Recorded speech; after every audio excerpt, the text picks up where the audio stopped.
Hello and welcome to yet another episode of Nerds with Badges. And we got sirens going by. Let's see, what did they do when I was filming and there was always noise?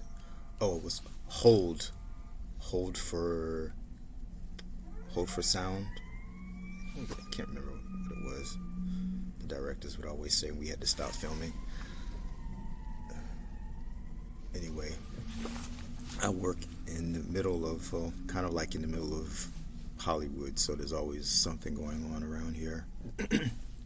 It is August the 23rd. I cannot believe how fast August came and went. I mean, my birthday just came and went. I blinked and I was 57 years old. Just time flies by, it really does. But today I wanted to talk about what happened with. Gosh, the sirens gone? Are they over with? I wanted to talk about the blackout that happened with PlayStation because I understand that companies want to make a profit, and if they don't ship physical discs, they don't have to pay the retailers.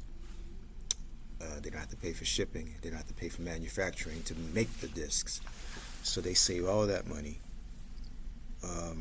But on the other hand, there are people that want physical media. I mean, I like being able to buy discs or cartridges. It's just good. It feels good to actually have something in your hands, notice yours, and if I ever want to give it, to someone or trade it or sell it or whatever, I have that option. But you can't really do that with digital. Now, Nintendo has these key cards, which is it's an interesting idea. Cartridges, it's a cartridge, but the cartridge really doesn't have anything on it. I mean, it has probably just enough information to tell the servers that this game belongs to you. So when you put the card inside the system, nothing's on the card. The card just says he owns this and he can download it from the internet. So I guess it's a good idea, and I guess it also kind of helps them control things, which I don't really like because I don't know if that license transfers over to you. I mean, I'm not really clear on all of that, and it gets a little murky. Now, I've heard that Sony sent out an email the other day telling everybody that basically you don't own everything, you don't own anything. It's just like this is stuff they've been doing for years. Most of us, when we play games, the terms of agreement comes up on the screen. We don't even read it. We just click, skip, submit, click. We just want to play our games, and most people never really take the time to read that stuff. And when you click agree. And if you don't agree, I guess they even say that you can't even play the games. I don't know if I've ever tried that before, but yeah, it literally says in probably like 20 pages, and I don't think it's an accident that it's 20 pages because it says the same thing over and over and over again in the legal jargon that most people, I find that it says the same thing over and over again when I bother to sit down and read. It's shocking, really. Because it literally says you don't own this, and it could be taken away, and in some cases it even says you can't take legal action if the content goes away. So you pay $60 for a game, and the servers go down or something, and you can't download the game anymore. You can't play it unless you have it downloaded on your system. And there will come a time when that digital download will probably go away. Unless you go online and you're able to find an emulation, Now, if for what I know, if you own something and you re-download it, you're not stealing, I guess technically. But it's just so crazy, man. I feel like the more these companies squeeze customers, and try to take control and get greedy, get a little cocky, a little arrogant, little overconfident, feel like they can do whatever they want, and you know, maybe at some point politicians get involved and laws are, start getting made to protect consumers, because it's just started with the iPhone wanted to put a headphones jack to get rid of the headphone. They got rid of the headphones jack on the iPhones, and I'm on the plane years ago, and I want to watch some movies on my iPad. And I'm looking for where do I plug my headphones in? There is no place to plug headphones jack in. There's just the one little plug that you charge, so you have to buy an adapter. The only thing is the adapter, when you have the adapter plugged in with your headphones, you can't charge at the same time unless you get an adapter that has like another plug, which is more money that you're going to have to spend. It's just annoying. You have to use Bluetooth headphones on the iPad. So I have a dongle. I bought it. I don't know where it is. Don't ask me where it is. I think I ordered it off of Amazon. I think I did. I think I ordered it off of Amazon. I don't know if I have vague memories of buying one. I think what I did was when I was in the airport, I think I just got me some Bluetooth headphones. So yeah, these companies, they do a lot of things, man. So this blackout is supposed to last for like 7 days. So you're not supposed to, I guess if you're protesting by not buying anything from PlayStation, not logging into online, and just having your PlayStation turned off. And I was playing Batman the other day, and I was really getting into it, and I wanted to play so bad today, but I put my PlayStation 5 in rest mode yesterday before I went to work, and I disconnected the online services so they wouldn't be online, because when you put the PlayStation in rest mode, and it's still connected to the internet unless you disable that, so it can download updates and things. So when you come home, it's already downloaded. My Xbox doesn't really seem to do that, and I think my Switch does it.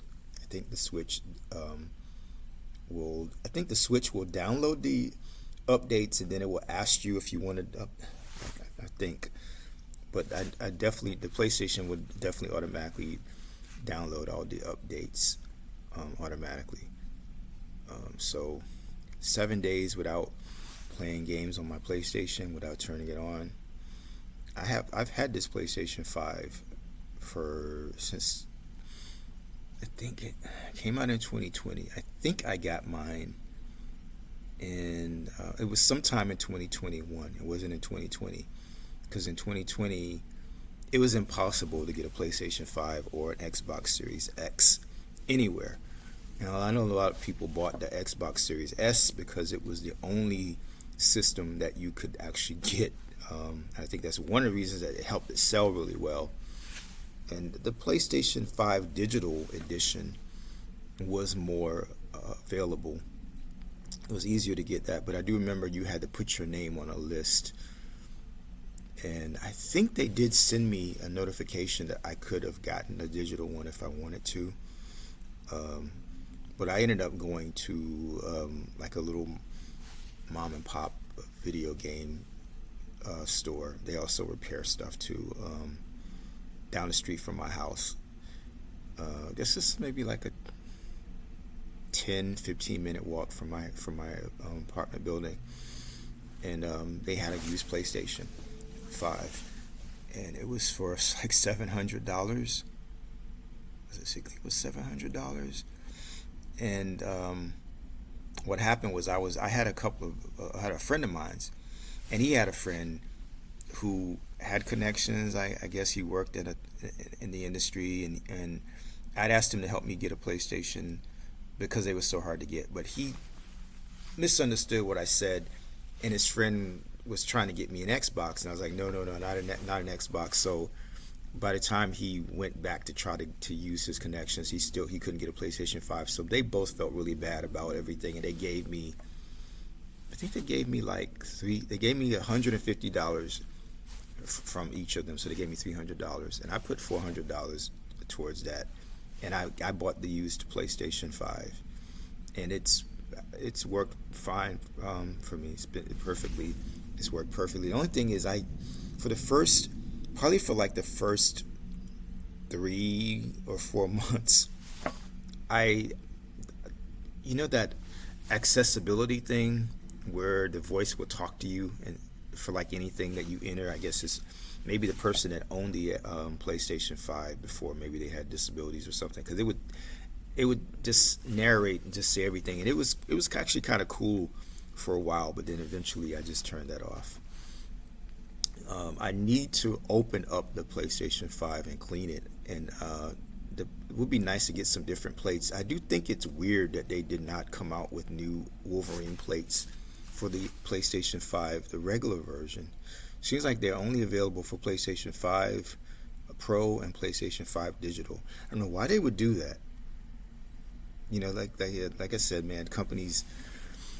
I think companies they just do these things and they lose touch with their with their fan base, which is sad. They do say that if you live long enough, if a hero lives long enough, they eventually will become a villain. So I don't know if this blackout will make Sony change their mind. I do feel that they have become a little arrogant over the years.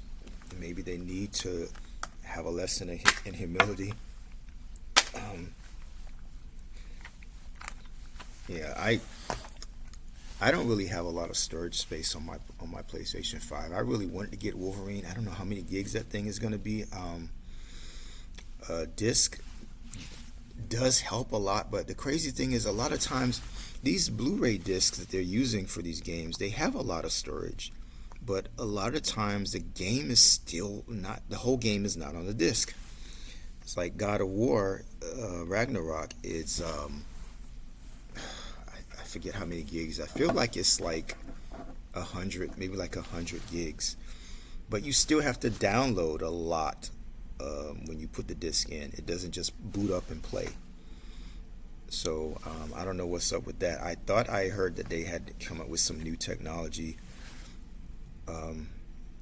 where they could put more data on the discs. Because back in the day, you get discs. I know, for example, Resident Evil. I know it was Resident Evil 2. I think it was on 2 discs on the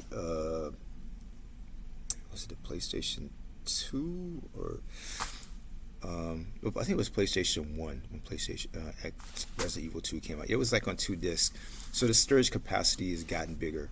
But it's really something that Nintendo is went from using cartridges to using CDs to back to using cartridges again as their storage medium. Cartridges had the edge over disc in that they would load faster, but they were limited in what the storage capacity.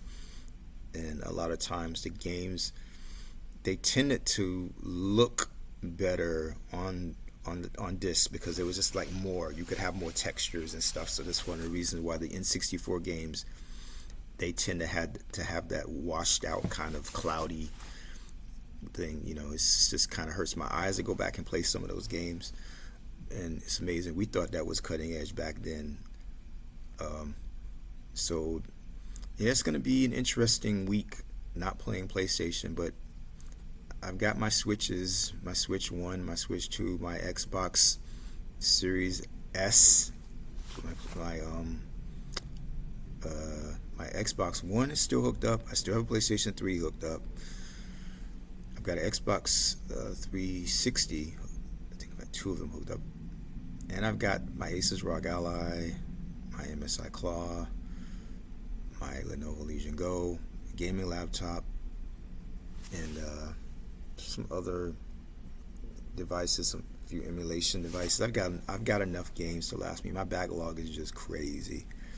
So I guess now it's a good time for me to start getting back into playing some older games. I'm trying to get on a superhero kick right now. I started playing Ultimate Alliance 3 on my Switch 2 today. I want to get back into the Midnight Suns on my Xbox Series S, and what's another game I wanted to get back into? My God,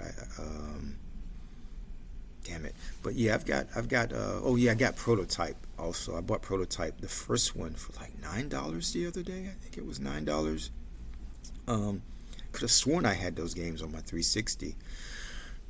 But anyway, so yeah, it's always a good thing to focus on the games that you have instead of trying to buy all the new games that come out like all the time, because then you will never finish anything. So that's the dilemma that I've had, just trying to keep up with everything. So I got to start my shift. I've got 7 minutes. It is 9:53 here on the West Coast. It was hot today. I think we're supposed to be having some rain coming pretty soon. I hope so. I'll be glad when the summer is over with, because I'm not a summer type. I prefer cool weather. So I will still trying to do that Odyssey video. I may go see it this week. Probably Thursday. So it's a long movie. It's got the craziest showtime, 6 o'clock, and was it 6 o'clock and 10 o'clock? So I go to the 6 o'clock show. I'm literally gonna be dashing off to work. I'm gonna have to wear my uniform to the movies and then like dash to work right afterwards, because it's like 3 hours long. I don't know why these movies just drop the showings as if it's not like a big movie, I guess, that makes a lot of money. That's what they do. They bump the movies, and it just kind of, it hurts the movies though when they have them at stupid time slots. People aren't going to want to go see a movie at 6 o'clock or 10 o'clock. Anyway, that's it for today's Nerds with Badges. There's a Comic-Con coming up next month. I got to decide if I'm going to do that. I usually do, but it falls on a time when I'm going to be, normally I would be in Florida visiting my family around Halloween time. So I got to decide if I'm going to try to go to the Comic-Con and then fly to Florida for a few days and then come back. Decisions. Anyway, that's it for now. Take care, and until the next time, I promise to come back with a review for Odyssey. I'm going to do it this time. I really, really mean it.